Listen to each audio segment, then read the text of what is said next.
주시면 좋겠습니다. 네.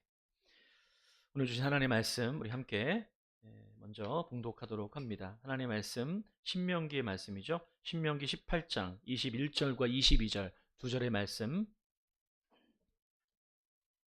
우리 함께 합독해서 말씀을 함께 읽도록 하겠습니다. 신명기 18장 21절과 22절 말씀입니다. 함께 합독하겠습니다. 시작. 내가 마음속으로 이르기를 그 말이 여호와께서 이르신 말씀인지 우리가 어떻게 알리요 하리라. 만일 선지자가 있어 여호와의 이름으로 말한 일에 증언도 없고 성취함도 없으면 이는 여호와께서 말씀하신 것이 아니요 그 선지자가 제 마음대로 한 말이니 너는 그를 두려워하지 말지니라. 아멘. 한 교회 학교의 그 교사가 교회에서 가르치는 청소년들에게 성령님에 대해서 알고 있는지 이제 확인하기 위해서 조사를 했습니다.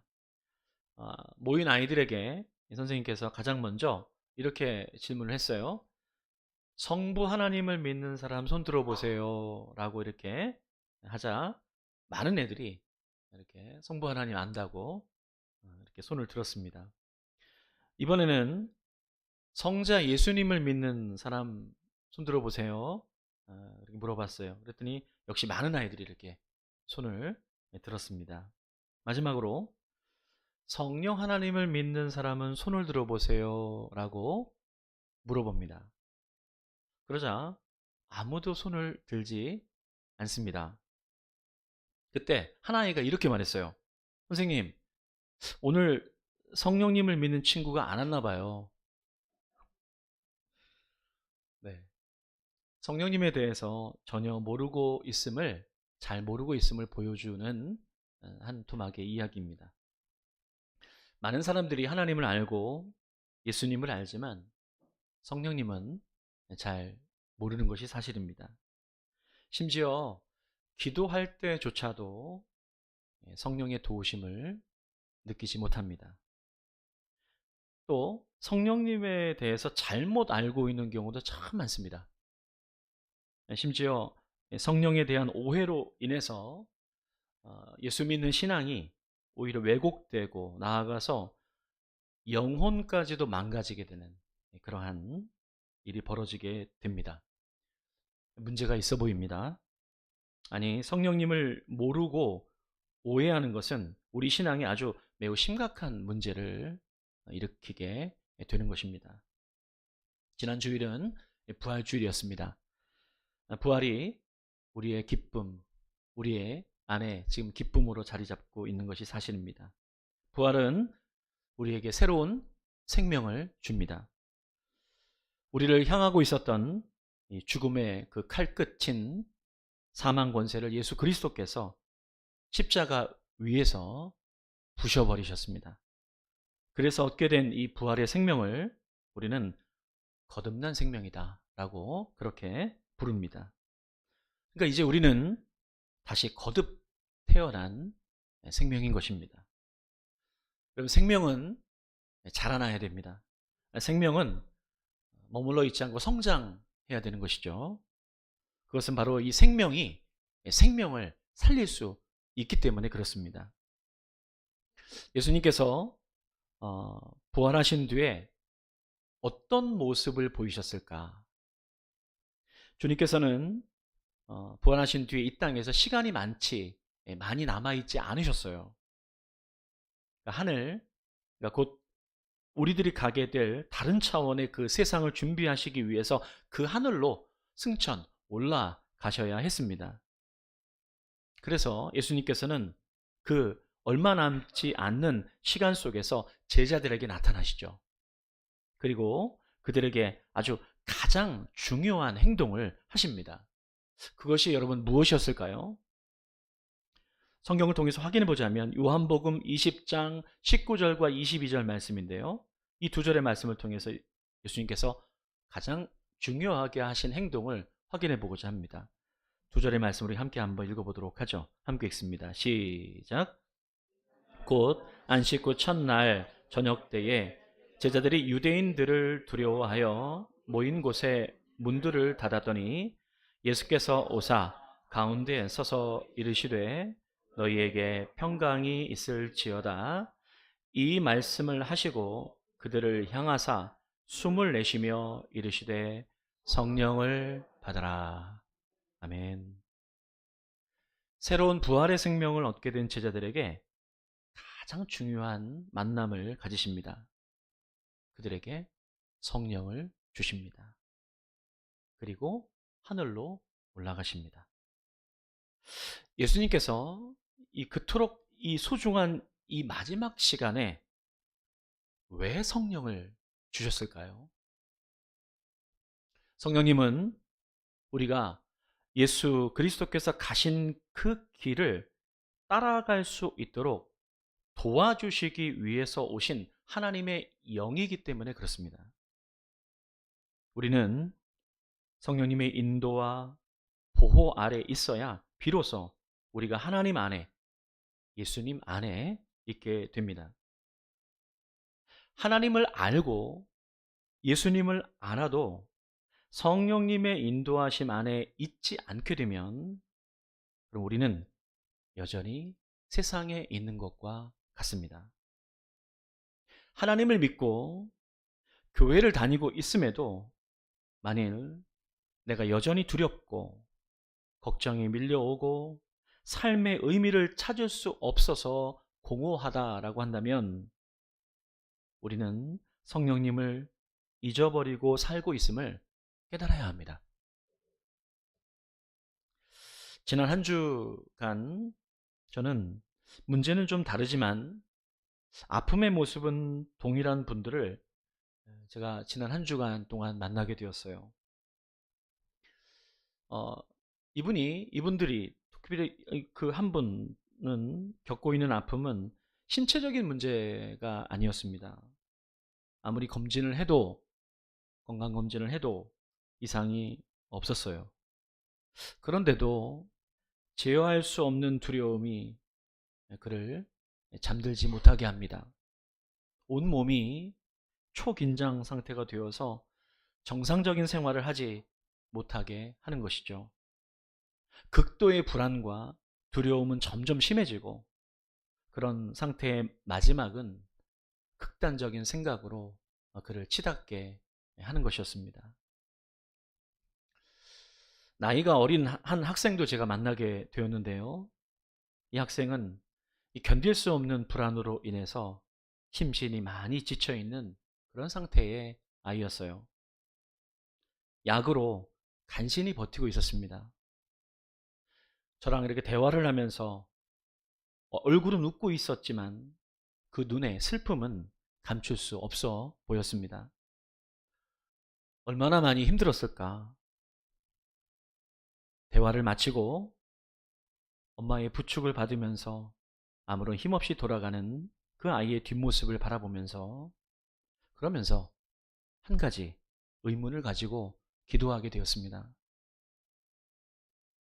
모두 교회를 다니고 하나님을 믿고 있는 사람들인데 왜 이렇게 힘든 상황 속에 있어야 될까? 과연 하나님께서는 이런 당신의 자녀들을 위해서 무엇을 하고 계시는가? 라는 그런 기도를 드리게 되었습니다. 어떤 존경받는 목사님이 여행을 하던 중에 여관에 머물게 되었어요. 교회를 다니고 있었던 여관 주인은 이 명망 있는 아주 존경받는 이 목사님이 자신이 운영하는 여관에 묵게 되자 매우 기뻐하면서 자신을 위해서 가정 예배를 인도해 달라고 부탁을 드립니다. 그러자 목사님은 이 주인에게 이렇게 얘기해요. 모든 손님들과 여관에서 일하는 직원들을 다 초대한다면 제가 예배를 인도해 드리겠습니다라고 답을 합니다. 그래서 사람들이 이제 다 모아서 큰 방에 이제 모여들었습니다. 목사님은 이렇게 묻습니다. 여관 주인에게요. 손님과 직원들은 다 모였습니까? 주인은 그렇다라고 대답을 합니다. 그러자 목사님은 주방에서 냄비와 주전자를 닦는 어린 소녀가 보이지 않는다라고 하면서 그 소녀가 없이는 예배를 시작하지 않겠다라고 말을 합니다. 어쩔 수 없이 주인은 그 소녀를, 일하고 있던 소녀를 불렀고 이제 예배가 시작되었습니다. 예배가 다 마쳐진 뒤에 목사님은 이 소녀에게 이렇게 말을 겁니다. 얘야, 너에게 기도를 가르쳐 주고 싶구나. 오늘부터 매일 주님, 제 자신을 보여주세요. 라고 그렇게 기도를 해봐라. 소녀는 그렇게 하겠다라고 대답을 했습니다. 며칠 후에 이 목사님은 일정을 마친 뒤에 여관을 다시 찾았습니다. 그러자 주인이 불평을 들어놓기 시작하는 거예요. 소녀가 아주 버릇이 나빠졌다라는 겁니다. 밤낮 없이 울기만 하고 일도 하지 않는다는 거예요. 목사님은 이 소녀를 다시 만납니다. 이렇게 얘기합니다. 이 소녀에게요. 얘야, 오늘은 기도를 한 가지 더 가르쳐주고 싶구나. 이제부터 매일 주님, 저에게 당신을 보여주세요. 라고 기도를 해보거라. 라고 얘기를 전합니다. 소녀는 그렇게 하겠다라고 약속을 하고 목사님이 여관을 떠났습니다. 그리고 몇 년의 시간이 흘렀어요. 이 목사님이 다른 지역에서 설교를 한 뒤에 그 뒤에 한 젊은 여인이 찾아옵니다. 그리고 이렇게 묻습니다. 목사님, 저를 기억하시나요? 목사님이라고 묻습니다. 목사님이 기억하지 못하자 이렇게 얘기합니다. 그녀는 바로 자신이 그 여관의 소녀라고 말하면서 다음과 같이 고백을 하는 거예요. 목사님이 첫 번째 기도를 가르쳐 주고 떠나셨을 때 하나님께 제 자신을 보여달라고 기도했어요. 그때 하나님께서는 저의 연약한 모습을 보여주셔서 저는 제 죄가 너무나도 크다는 것을 알게 됐고 너무나도 많이 슬펐어요. 어떨 때는 너무나도 견딜 수 없어서 눈물을 멈출 수가 없었어요. 저는 그 죄밖에 생각할 수밖에 없었어요. 라고 말하는 겁니다. 근데 목사님이 다시 찾아오셔서 주님, 저에게 당신을 보여주세요라고 기도를 하라고 가르쳐 주셨는데 제가 그렇게 기도하자 하나님은 그분의 모습을 보여주셨어요. 하나님께서 얼마나 저를 사랑하시고 예수님께서 저를 위해서 십자가에 죽으셨음을 보여주셨어요. 그 후에 저는 저의 모든 죄짐이 사라지고 비로소 저는 행복한 그리스도인으로 살고 있어요, 목사님. 성도 여러분, 바로 이것이 바로 성령님이 하시는 일인 것입니다. 우리 안에 거하시는 성령님은 먼저 우리의 연약함들을 보여주시고 거기에 멈추지 않으시고 그 다음 우리를 위해서 십자가를 치고 돌아가신 예수님을 보게 하십니다. 그리고 우리와 함께 하십니다. 성령님께서 함께 하십니다.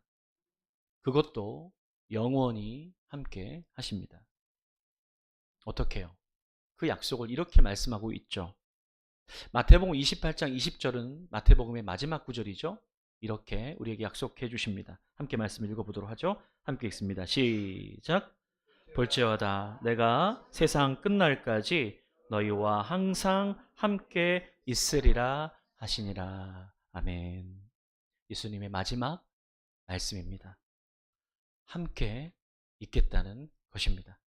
그것도 항상 단 한 번도 어떤 순간에도 떠나지 않겠다라고 간절한 약속의 말씀을 주십니다.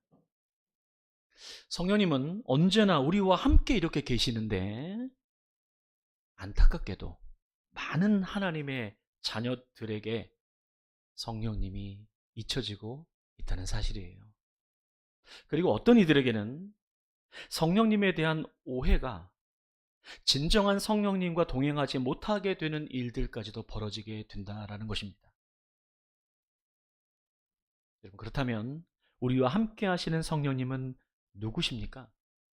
어떤 분이십니까? 먼저 우리는 성령님이 어떤 종류의 불 또는 문자 그대로 어떤 그런 강력한 어떤 바람, 이것이 아니라고 하는 것을 반드시 먼저 이해해야 됩니다. 성령에 대한 가장 큰 오해 중에 하나예요. 이런 오해 때문에 성령을 받으라고 할 때 불받으라고 소리를 지릅니다. 또한 어떤 보이는 현상을 통해서 성령을 표현하라고 하는 행위들이 벌어지게 됩니다. 쓰러뜨리기도 하고 뭔가 보인다며 신비를 강조하기도 합니다. 성령을 초인적인 능력으로 생각하는 오해입니다. 성령의 권위자이며 존경받는 영성가라고 할 수 있는 어윈 토저는 이렇게 말을 합니다. 성령님은 열정이 아니시다. 그분은 어떤 용기가 아니시다. 그분은 초능력의 에너지가 아니시다. 성령님은 나를 위한 존재이시다. 성령님은 개성을 가지고 계신다. 성령님은 뜻과 지혜를 갖고 계신다. 그분은 지성과 긍휼하심과 사랑하시고 보시고 생각하실 수 있는 능력이 있으시다. 성령님은 듣고 말씀하시고 열망하시고 슬퍼하시고 기뻐하시는 분이시다. 여러분, 그 성령님은 우리 안에 함께하고 계시는 위대한 존재요, 인격체라고 하는 것이에요. 그러므로 우리가 성령의 충만함을 받으면 우리는 성령님과 완전한 연합 안에서 지혜로운 삶을 살게 되는 것입니다. 그때 우리는 성령님이 말씀하시는 의견과 지시하시는 그 말씀의 내용에 따라서 그것을 의지하기 시작하게 됩니다. 왜냐하면 성령님은 생각하시고 들으시고 말씀하시고 우리와 함께 일하시는 위대한 존재이시기 때문에 그렇습니다. 그분이 지금 내 안에 함께하고 계시다는 거예요. 여러분, 그렇다면 이런 질문을 생각하게 돼요. 그럼 우리는 어떻게 이 성령의 충만함을 받을 수 있을까요? 아주 중요한 진리의 질문입니다. 성령의 충만함을 받는 비결은 불을 받는 게 아닙니다. 또한 강한 바람과 같은 초인적인 능력을 기대하는 것이 아닙니다. 성령의 충만함을 받는 유일한 비결은 순종하는 것입니다. 순종이라고 말씀하세요. 의외이지 않습니까? 다른 어떤 신비한 것들을 기대하고 그러한 현상을 보는 것이 성령 충만한 것이 아니라 순종이 성령의 충만함의 비결이라는 거예요. 사도행전 5장 32절은 이것을 우리에게 이렇게 증거합니다. 함께 이 말씀 한번 통해서 확인해 보도록 하죠. 사도행전 5장 32절 말씀 함께 읽어봅니다. 시작. 하나님이 자기에게 순종하는 사람들에게 주신 성령도 그러하니라. 아멘. 다시 한번 읽어볼게요. 하나님이 자기에게 순종하는 사람들에게 주신 성령도 그러하니라. 아멘. 아는데 그치지 않고 지식으로 그치지 않고 하나님의 뜻에 순종할 때 성령께서는 더욱 충만하게 우리에게 임하십니다. 구약의 잠언에서는 바로 이 순종을 하나님을 두려워하는 것이다 라고 말씀하고 있어요. 같은 표현이에요. 여러분, 하나님을 두려워하는 것은 하나님 무서워하는 게 아닙니다. 하나님을 존경하는 것이죠. 경외하는 것입니다. 하나님을 경외하며 순종할 때 우리는 성령의 충만함을 받게 됩니다. 그러면 바로 그 성령의 충만함을 통해서 우리에게는 예수 그리스도의 지혜가 우리에게서 흘러나오게 된다는 것이에요. 성령께 순종하기 위해서는, 그래서 성령께 순종하기 위해서는요, 먼저 그분의 부름과 음성의 귀를 기울여야 돼요. 여러분, 순종을 하려면 들어야지 순종을 할 거 아니에요. 뭘 어떻게 될 건지 먼저 들어야 됩니다. 그 부름과 성령의 음성에 귀를 기울여야 됩니다. 전보가 가장 빠른 통신 수단이었던 그런 시절에 그 어느 그 모스부호 회사죠. 전보 회사입니다. 그 회사에서 면접에서 벌어진 그런 일화가 있어서 제가 말씀을 좀 드리고 싶습니다. 한 젊은이가 인터뷰를 하기 위해서 회사에 도착하게 됩니다. 그런 커다란 그 사무실에서 수없이 많은 사람들이 바쁘게 움직이는 그런 모습을 보게 되죠. 그곳은 이 전보 치는 그런 배경음을 포함해서 아주 온갖 어떤 소음과 잡담으로 아주 가득 차 있는 그런 사무실이었습니다. 이 젊은이는 늦게 온 터지만 지원 양식 서류를 작성하고 다른 7명의 응시자들과 함께 대기석에 이렇게 이제 앉게 됩니다. 불과 이제 몇 분 뒤에, 그런데 몇 분 뒤에 갑자기 이 젊은이가 벌떡 일어서더니 사무실 그 안쪽에 고위 간부들이 있는 그 사무실로 들어가 버리는 것이었어요. 다른 응시자들은 무슨 일인가 궁금해 하면서 이렇게 술렁이게 됐습니다. 그들은 이 젊은이가 실수로 이 사무실에 들어갔고 이 행동으로 인해서 이 사람은 부적격자로 이렇게 탈락될 것이다라고 짐작하면서 다른 사람들이 앉아있게 된 거죠. 몇 분 후에 이 고용주가 이 젊은이를 사무실 밖으로 데리고 나오더니 다른 응시자들에게 이렇게 말하는 것이었습니다. 여러분, 이 자리에 와주셔서 감사드립니다. 하지만 여러분이 지원하신 자리는 충원되었습니다. 응시자들은 당연히 이거 이상한 일이죠. 네, 불평하기 시작했습니다. 그리고 그들 중에 한 사람이 이렇게 말하는 것이었습니다. 아니 잠깐만요. 아니, 이해가 안 됐는데요. 아니 이 사람은 마지막에 도착했고 우리는 아직 인터뷰할 기회조차 갖지 못했습니다. 아니 그런데 그가 이 자리를 차지하는 것은 옳지 못하다고 보는데요? 라고 말하는 거였죠. 그러자 이 고용주가 이렇게 말을 합니다. 미안합니다. 그러나 여러분이 그 자리에 앉아있는 그 몇 분 동안 이런 전보가 모수 부호로 통신되고 있었습니다. 그 전보의 내용은 만약 당신이 이 메시지를 이해한다면 곧바로 사무실로 들어오세요. 그러면 당신이 채용될 것입니다. 바로 이 응시자만이 그 모수 부호를 듣고 이해했던 거죠. 그래서 그가 채용되게 된 것입니다. 그런 이야기가 제가 감명 깊게 기억이 납니다.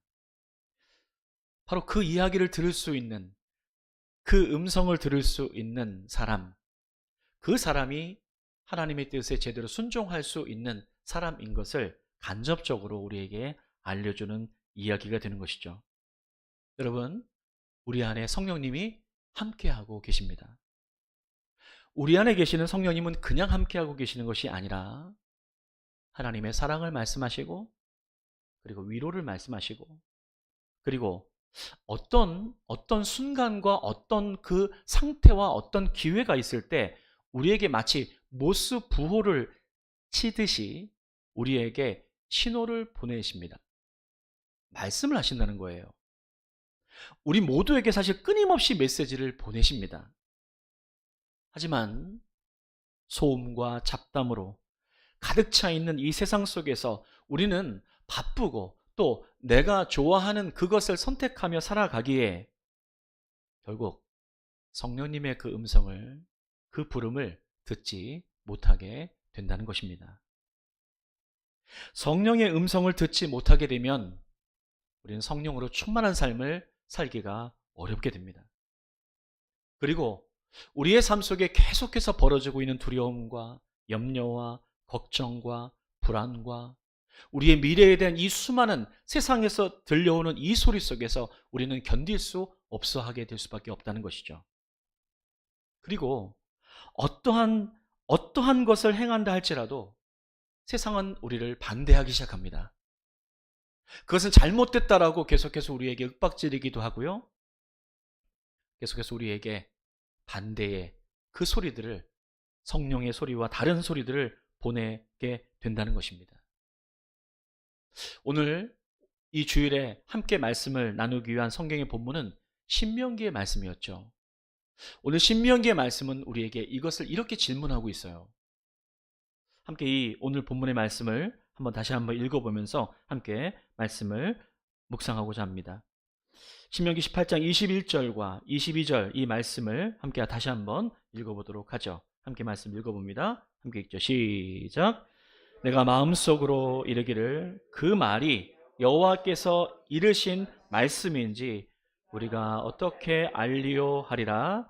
만일 선지자가 있어 여호와의 이름으로 말한 일에 증언도 없고 성취함도 없으면 이는 여호와께서 말씀하신 것이 아니요 그 선지자가 제 마음대로 한 말이니 너는 그를 두려워하지 말지니라.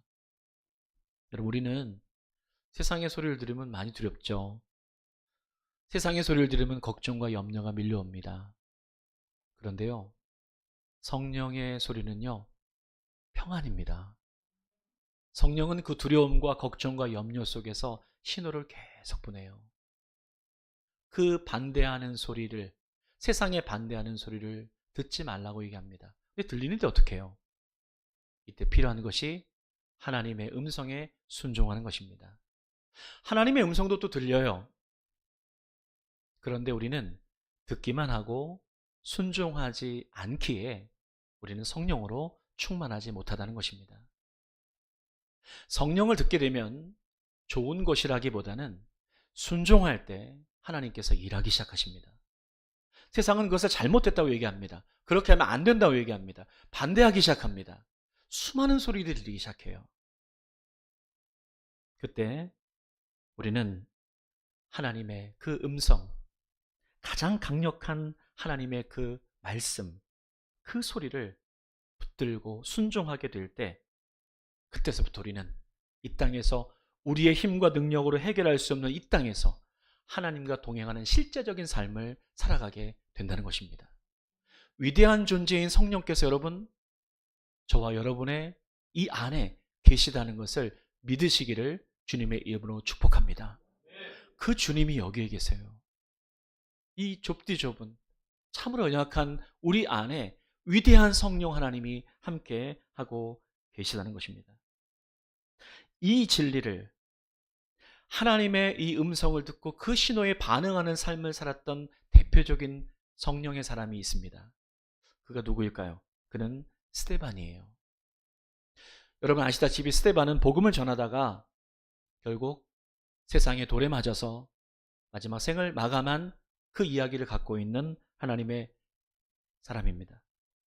그런데 과연 그가 우리가 이야기하고 있는, 알고 있는 그렇게 세상을 마감했을까요? 네, 그렇지 않습니다. 그 스데반이 그 과정을 거칠 때 그는 어떠한 사람이었는가? 성경은 그를 이렇게 우리에게 증거하고 있습니다. 사도행전 6장 10절의 말씀을 통해서 그의 모습을 확인해 보고자 합니다. 사도행전 6장 10절 말씀인데요. 함께 읽어봅니다. 함께 읽죠? 시작. 성령으로 말함을 그들이 능히 당하지 못하여. 아멘.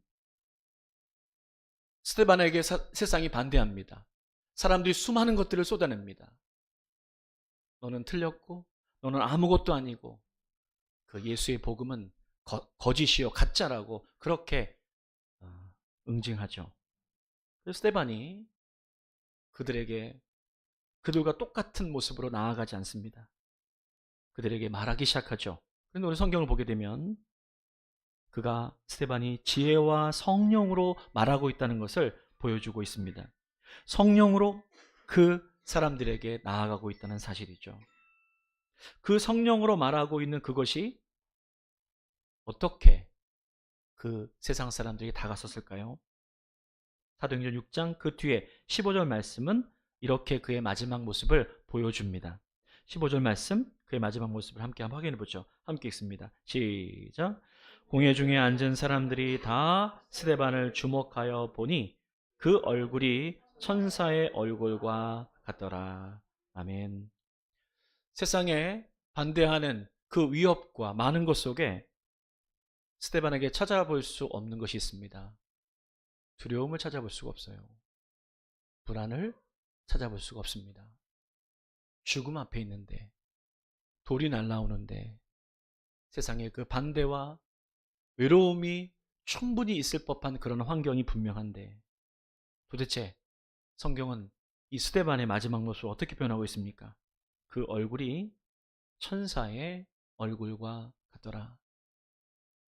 그에게서 빼앗을 수 없는 게 있었어요. 그의 육신은 돌에 맞고 있을지 모르겠지만 스데반 안에 있는 위대한 존재인 성령 하나님을 그들이 돌로, 또한 그 위협으로 그 성령 하나님을 사라지게 할 수는 없었다는 것입니다. 우리 안에 계신 성령 하나님은 이렇게 말씀하십니다. 내가 너희와 세상 끝날까지, 아니 영원히 너희와 함께 하겠다라고 말씀하십니다. 그 성령 하나님이 계시기에 세상의 돌이 날아와도, 세상의 수많은 비난과 반대가 우리를 향하여 온다 할지라도 우리는 기억해야 될 것이 있습니다. 성령의 뜻에 순종하게 될 때 하나님께서 주시는 그 평안함이 우리를 다시금 새로운 그 길로 이끌어가고 다시 새 힘을 얻게 하는, 회복하게 하는 하나님의 은혜가 거기에 있음을 우리에게 말씀합니다. 새 중에서 가장 높이 나는 새는 여러분 독수리라고 합니다. 사실은요. 근데 이 독수리에게는 특징이 있다고 합니다. 가장 높이 나르기 위해서는 가장 큰 문제가 무엇이냐면 태양을 바라볼 수 있느냐 없느냐로 갈라지게 된다고 합니다. 높이 날수록 태양을 봐야 된다는 거죠. 그런데 사람의 눈과 모든 동물의 눈은 태양을 오랫동안 바라보게 되면 멀게 돼 있다고 합니다. 그런데 독수리만큼은 태양을 바라볼 수 있도록 그렇게 창조되었다라고 해요. 그것이 독수리가 특이점이라고 합니다. 독수리의 날개는 약 펼쳐지게 되면 3m까지 펼쳐지게 된다고 합니다. 독수리가 높이 날 수 있는 것은 그의 눈이 태양을 바라볼 수 있음도 있으려니와 그의 날개짓이 그의 힘으로 날개를 지는 것이 아니라 바람을 탈 줄 아는 그의 날개가 있기 때문에 그 바람을 타고 그 높이 가장 높은 곳에서 나를 수 있는 것이 독수리라고 하는 것이죠. 제가 이렇게 독수리를 얘기하는 이유는 성령 하나님께서 함께 하시는 사람들을 표현할 때 독수리라고 상징하고 있기 때문에 그렇습니다. 성령 하나님과 동행하는 사람들은 하나님을 바라볼 수 있는 눈을 가지고 있다는 거예요. 하나님이 해주시는 그 소리를 들을 수 있는 믿음의 귀를 가지고 있다는 겁니다. 하나님의 소리를 들은 그 사람은 순종하지 않을 수 없습니다.